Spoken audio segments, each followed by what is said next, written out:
So the drama surrounding Black Myth Wukong has been heating up for quite a bit now. For the last few months, IGN and many other social media websites have been attacking Black Myth Wukong over and over and over again, and they're parroting the same exact nonsense that IGN initially started that has been debunked many times, and yet people still parrot it as if it's truth. Now, apparently, a particular Chinese gamer has come out and completely refuted what IGN has said about sexism accusations against the Black Myth Wukong developer Game Science. You are so dumb. You are really dumb. For real.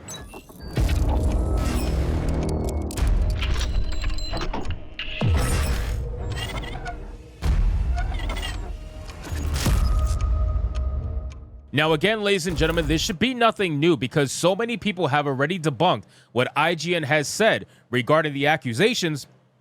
But apparently, it takes a female Chinese gamer in order for people to wake up and realize what's going on. So let's get into this article, guys, from That Park Place. But of course, before we do, if you are new here, just consider hitting that subscribe button. I would greatly appreciate and like the video to push us out into that YouTube algorithm. And just to announce, obviously, guys, I just started a brand new gaming podcast or a brand new gaming cast, whatever you want to call it. It's called Griftcast, ladies and gentlemen. That's literally what it's called. Shout out to all my accusers calling me a grifter. Well, we're going to continue our grift and play video games on Hypnotic Live. So if you guys aren't subscribed to that channel, go subscribe to it. Chinese gamer and YouTuber Fei Fi refuted IGN's accusations of sexism against Black Myth Wukong developer Game Science. Back in November 23, Rebecca Valentine and Ki Hun Chen at IGN accused Game Science of sexism. The duo reported several posts have surfaced from Chinese social media websites, Weibo, written by individuals from the studio that contain multiple references to genitalia and sexual innuendos. They also stated that this was coupled by recruitment posters by the studio produced in 2015, which featured images and headlines that point to a culture of ingrained sexism in game science. The article provides no evidence of these headlines or posters.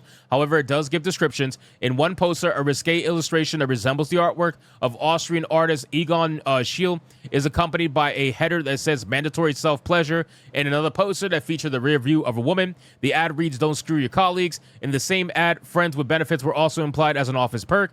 And a third poster featuring a dumbbell is far more pointed, with the ad stating that fatties should fuck off. I don't remember that one. That's pretty funny.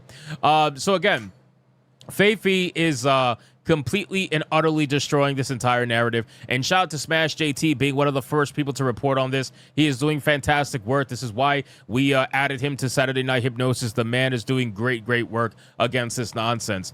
As first reported by SmashJT.com, Fei Fi confirmed that posters' existence and addressed them before, saying that before working on Black Myth Wukong, they had 2 mobile games to survive, which I don't know much about. But during the period, they made some rather vocal recruitment posters that reflected their usual style and received a lot of criticism. She continued, "I'm sure you encountered people like this, those who think dirty jokes or swearing are funny. Personally, I don't mind much. I think everyone occasionally swears to release stress, and I do too. But I will never bring such behavior to work or formal occasions, nor would I include it in a video. That's a sense of boundaries and respect of others. Otherwise, like them now, while they're gaining high attention, their low-quality behavior also gets magnified, even causing people to accuse them of being sexist. This could affect the reputation of their work, which is a pity. The posters, which have been seen in the video below, are most definitely in poor taste and could even be described as smut. Game Science should be condemned for creating them. However, this does not mean the developers are sexist. It just means that they are crude and we're clearly operating unprofessionally, as Fei Fi notes. Now,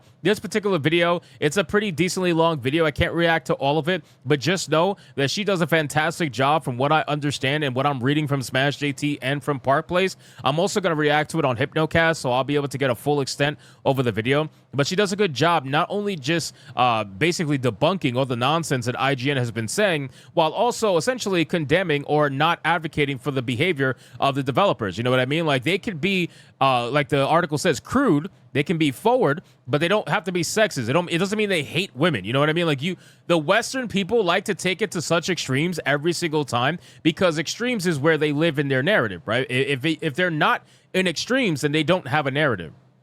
Next, Fei Fi addresses the accusations against Game Science co-founder Feng Ji. The IGN report took issue with a post he made to Chinese social media website Weibo, which IGN translated as him writing the following. I want to expand my circle and hire more people, get licked until I can get an erection. It also alleges he wrote, I know you just happen to be a little depressed. It is my honor to provide you with some comfort in the lower half of your body. Furthermore, the report claims that he wrote, I got wet after watching it a couple of times. The pressure in my crotch is immense. Faye indicates that the post came in the wake of game demonstration of Black Myth Wukong to recruit talent for the game. She specifically notes that IGN mistranslated his first sentence in the above post. Now, we went over this so many times because, again, Faye is not the first person to realize or even acknowledge and say that this entire thing is mistranslated, okay? She's not the first person. The narrative being spun around Black Myth Wukong can have a multitude of reasons. I truthfully believe that it is some form of extortion attempted by DEI consultancy firms that are trying so desperately to get their hands on Chinese money because they don't have their hands on Chinese money, right? The amount of money that some of these Chinese developers are making is absolutely insane. And it is a gold mine to the first diversity consultancy group that can convince Chinese people to hire them. But just good luck trying to do that, though. And then it says that she notes that what he was trying to convey in Chinese was, I just wanted to recruit a few people, but received more praise than I expected, which made me feel uneasy. She then stated, however, just because I understand what he was trying to say doesn't mean I approve of his way of saying it. You can call him rude and crude, but there's no need to label him as a sexist. In fact, she goes on to detail that there was significant Chinese backlash for these remarks. The backlash against them on the Chinese internet actually started at this point when the first video came out. It wasn't anything new. Their inappropriate remarks from before were dug up and widely spread at this time. This spread reached beyond the gaming community, and every year since, whenever they release a new video, it sparked another wave of criticism, with people arguing fiercely over it. IGN's report last year was late to the game.